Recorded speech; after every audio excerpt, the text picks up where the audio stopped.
हाँ, तो विग्रह गति क्या होती है? वो तो मारणांतिक समुद्घात होता है कि वहां तक उसके जी। आत्मा के प्रदेश फैलते हैं, माने मूल शरीर को छोड़े बिना आत्मा के प्रदेश यहाँ से वहां तक फैलेंगे जहां जन्म लेना है। ठीक है, दो बातें आती हैं कि फिर वहां से सिमट कर वापिस आते हैं, फिर ये मरण करके वहां जाके जन्म लेता है।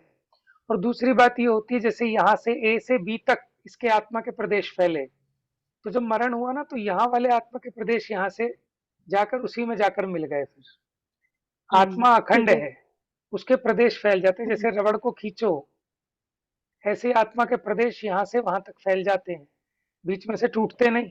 नहीं तो फिर आत्मा दो हो जाएंगे, हम्म। दो खंड हो जाएंगे, तो आत्मा अखंड एक रहता है। विग्रह गति क्या होती है? जब एक गति से मरण कर लिया लेकिन दूसरी गति में जा रहा है, दूसरी गति में नए शरीर को धारण करने के लिए जो गति होती है उसको कहते हैं विग्रह गति। तो अभी तो नया भैया शरीर मिला नहीं। जो आप हाँ, समुद्घात में बता रहे हो कि उसके प्रदेश वहां तक चले गए, तो वो तो यही बात हो गई ना कि अभी एक शरीर मरण से नहीं हुआ दूसरे उसका, शरीर में। अभी उसका मरण नहीं मर हुआ। आत्मा के प्रदेश इसी शरीर में, शरीर जिंदा है। ठीक है, अच्छा अच्छा। इस शरीर से आत्मा के प्रदेश थोड़े निकले और वहां तक फैलते हैं, लेकिन ये ज्वाइंट रहते हैं, कोई टूटते नहीं, क्योंकि आत्मा एक अखंड है। लेकिन इसमें ऐसी संकोच विस्तार की शक्ति है, तो वहां तक विस्तार को प्राप्त होते हैं आत्मा के प्रदेश, उसको टच करते हैं। फिर यहाँ आयु पूरी होती है, मरण करता है, इस शरीर को छोड़ता है, तो ये आत्मा के प्रदेश फिर वहां जाकर उस शरीर में चले जाते हैं जहां तक ये पहुंचा था, बी पॉइंट पर। विग्रह गति क्या होती है कि किसी नए शरीर को धारण करने के लिए जो जीव की गति होती है वो विग्रह गति है। यानी पुरानी आयु का क्षय हो गया। ठीक है, तो यहाँ से शरीर की आयु पूरी हो गई, इसमें से आत्मा के प्रदेश निकले। अब जहां जाके इसने जन्म लेना है वहां के लिए गमन करते हैं आत्मा। तो जब तक वहां नहीं जाता, बीच का जो समय अधिकतम 3 समय लग सकते हैं, चौथे समय में गारंटी से वो नए शरीर को धारण कर लेता है। तो ये जो बीच के 3 समय हैं उसे कहते हैं विग्रह गति। और जो लोग ऐसा कहते हैं आत्मा भटकती रहेगी, ऐसा कर लो वैसा कर लो, कि गारंटी से कई किसी भी गति का जीव हो, कोई भी हो, कितना ही दुष्ट हो, कितना ही धर्मात्मा हो, अगर उसे नया शरीर धारण करना है तो नियम से चौथे समय में उसको शरीर मिल जाता है और वो वहां मस्त हो जाता है उस पर्याय में। ठीक है, और हम यहाँ रोते रहते हैं उसके लिए, हाय हाय मर गया मर गया। वो वहां जाके पैदा होता है, उसे चांदी के चम्मच में खिला रहे तो हैं। फिर ठीक है, इसलिए तो कोई फिर जीव। अंतर जीवों को उन्हें भी मिल जाता है, उन्हें तो किनको? दो भी अंतर जीव बन जाते हैं। तो व्यंतर तो एक देव पर्याय का देव है ना, तो देव पर्याय में चला गया, वो व्यंतर तो बन हाँ, गया तो। गति माने मिल हम जाती है जिस, भैया, उसमें शरीर भी मिल जाता है कोई। और क्या, देवों का तो अपना शरीर होता है ना, वैक्रियक शरीर। देवों ठीक है के और भैया, नारकियों के हाँ वैक्रियक बैठ शरीर के। होता है। हमारा और त्रियंचों का औदारिक शरीर होता है। ठीक है, हाँ वो जी। विक्रिया सहित है। माने हालांकि जो व्यंतर के भेद है ना, व्यंतर के भेद कौन कौन से? किन्नर, किम पुरुष, महोरग, गंधर्व, यक्ष, राक्षस, भूत, पिशाचा, ये व्यंतरों के भेद हैं। उसी में भूत नाम का भेद भी है, हम्म। पिशाच नाम का भेद भी है, किल्विश भी है ना? ये सब उनके भेद हैं। और असुर कुमार क्या है? असुर, नाग, सुपर्ण, अग्नि, वातस्त, निधो, दधि, द्वीप, दिक, कुमारा, ये असुर कुमारों के भेद हैं, कि नाग कुमार वगैरह सब ये भवनवासियों के भेद हैं। तो देव हैं, भैया उनको जो शरीर मिला हुआ है। भैया जो कहते हैं अकाल मृत्यु हो गई आयु कर्म पूरा ना होने पे, हम्म, तो उनका भी जन्म हो जाता है चौथे समय में। बिल्कुल। अकाल मृत्यु हो चाहे कोई भी मृत्यु हो, नियम से उसका जन्म हो जाएगा।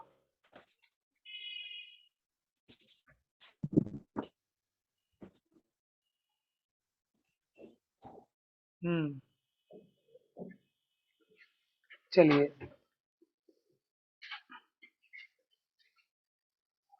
अच्छा, वो क्वेश्चन अभी आपका मैंने रिजर्व रखा है, तो मुझे उस हिसाब से फिर आपके प्रश्न से ये बात समझ में आ रही है कि अगर ये कह रहे हैं कि वो मरण करके चौथे गुण स्थान में जाएगा, तो मरण तो हो गया 8वें गुण स्थान में, 9वें में, 10वें में, जिसमें भी मरण हुआ, लेकिन मरण होने के तुरंत अगले समय में यानी वो जो विग्रह गति का समय होगा वहां वो चौथा गुण स्थान होगा, क्योंकि विग्रह गति में 8वां गुण स्थान नहीं हो सकता, 9वां 10वां नहीं हो सकता। ठीक है ना? तो ये अपेक्षा हो सकती है, विशेष फिर कहीं मुझे मिलेगी, ख्याल में आएगी तो उसको और स्पष्ट करेंगे।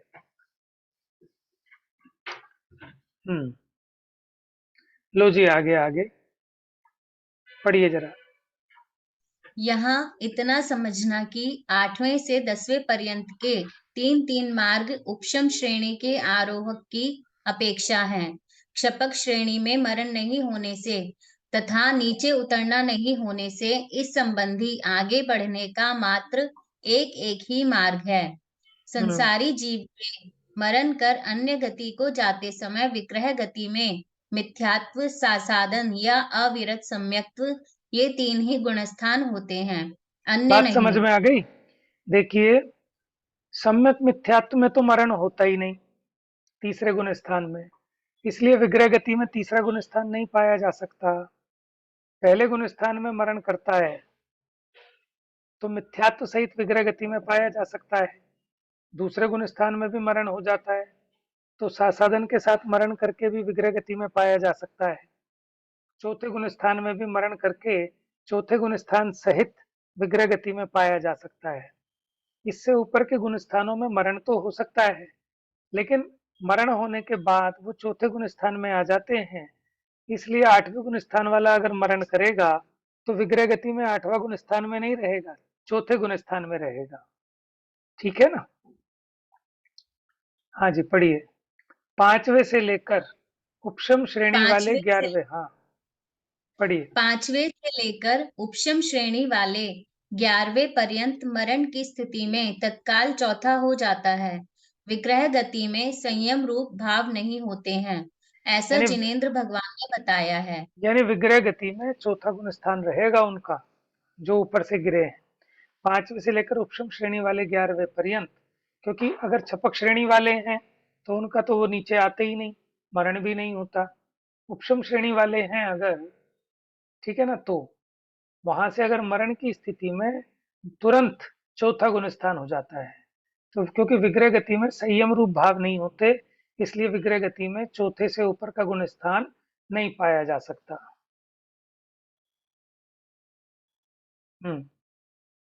पढ़िए। 14वें गुणस्थान वाले मरण कर देह रहित हो समस्त संसार का नाश कर मुक्त ही होते हैं, उनकी विग्रह गति नहीं होती है। ठीक है, जो सिद्ध बन रहे हैं उनकी विग्रह गति नहीं होती। विग्रह गति तो उसकी होती है जो नए शरीर को धारण करने के लिए गति करे। ठीक है, चलिए पढ़िए आगे। 7वें गुणस्थान में मरण कर जीव चारों गतियों में जा सकता है, परंतु देव गति में नौवें ग्रैवेक पर्यंत ही जा सकता है, उससे आगे नहीं। सासाधन में मरण कर तिर्यंच मनुष्य और देवगति में जा सकता है, देखिए, अब ये परंतु प्रकरण स्टार्ट हो गया कि किस किस गुण स्थान वाला जीव मरकर कहाँ कहाँ जा सकता है, किस किस गति में जा सकता है। अब सुनिए, जो मिथ्या दृष्टि जीव है अगर वो मरकर चारों गतियों में जा सकता है, ठीक है, लेकिन अगर देव बनेगा तो 9वें ग्रैविक से ऊपर नहीं जा सकता। 9वें ग्रैविक के ऊपर 9 अनुदिश होते हैं, 5 अनुत्तर होते हैं। मिथ्या दृष्टि देव गति में जाए तो अंतिम ग्रीवक लोक की हद पायो अनंत वीरियापद, 6 डाला में पढ़ा होगा आपने। तो वहां भी कौन जा सकते हैं? जो बाहर में मुनिपना धारण करे, 28 मूल गुणों का निरतिचार पालन करे, लेकिन भीतर में मिथ्यात्व गुण स्थान हो। ठीक है, तो वो जीव भी अधिक से अधिक अगर चला जाएगा मिथ्यात्व के साथ तो अंतिम ग्रैवयक तक, यानी 9वें ग्रैवयक तक। दूसरे गुण स्थान वाला पढ़िए। सासाधन में मरण कर तिर्यंच मनुष्य और देवगति में जा सकता है, परंतु नरक गति में नहीं जाता है। यदि पहले आयु का बंद होने के बाद अविरत सम्यक्त्वी हुआ है तो मरण कर चारों गतियों में जा सकता है, परंतु इतना विशेष है कि नरक में पहली पृथ्वी के नरक पर्यंत तथा तिर्यंच में भोग भूमि ही जाता है।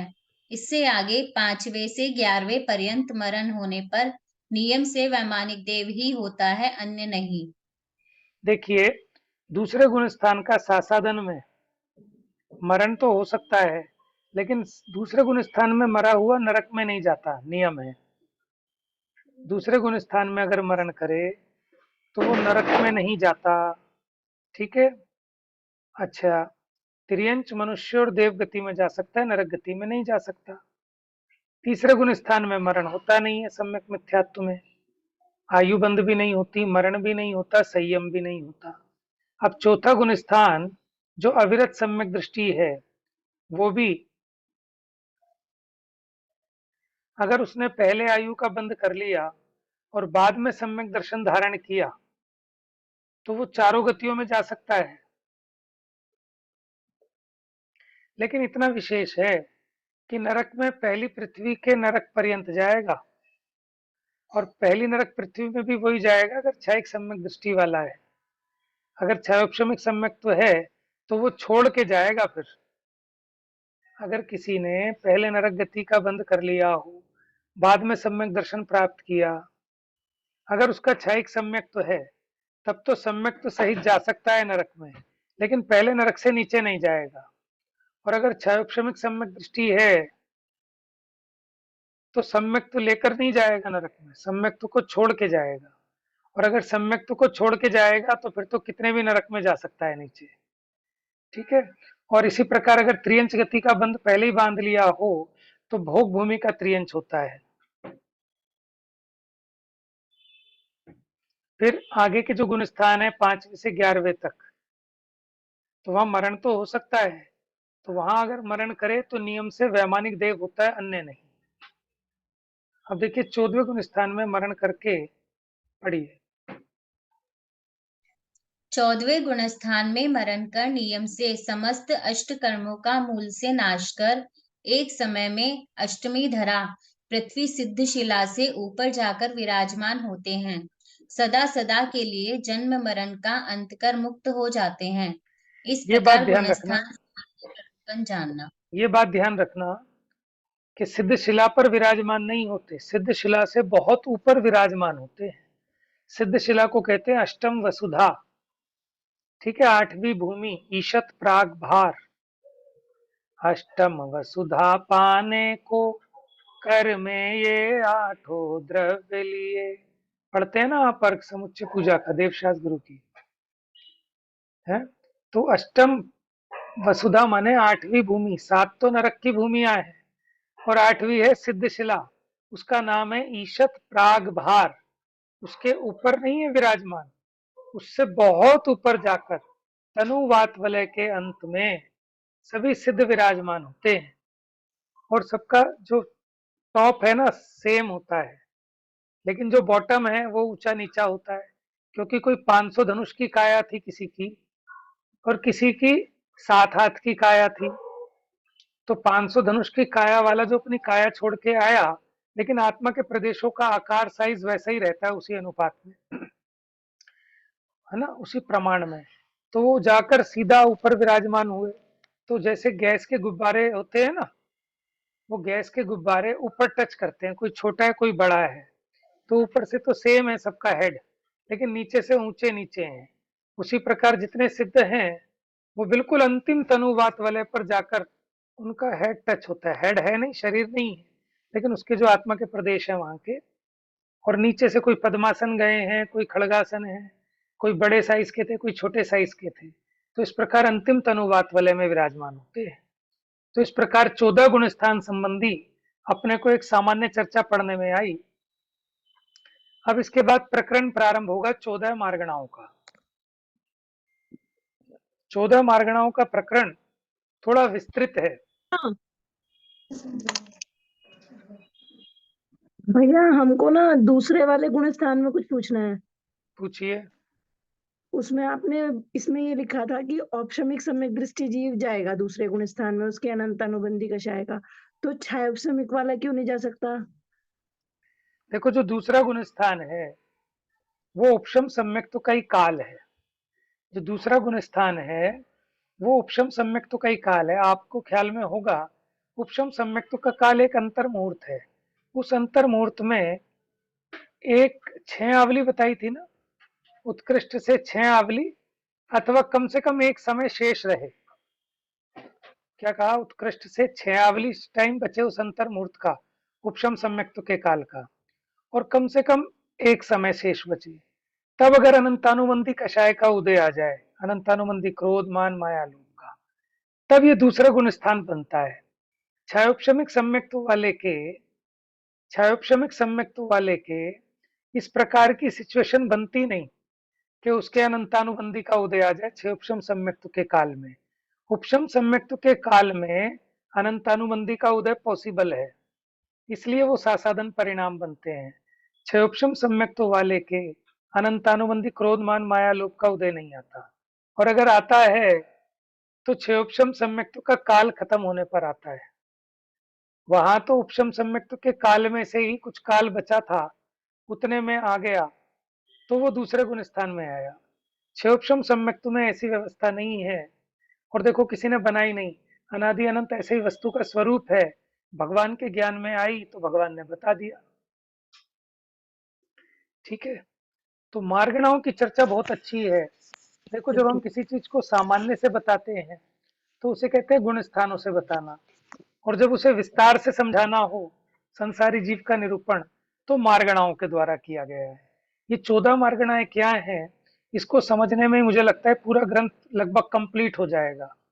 मुझे लगता है शायद 100-150 पेज होंगे इसके लिए, 14 मार्गणाओं के लिए।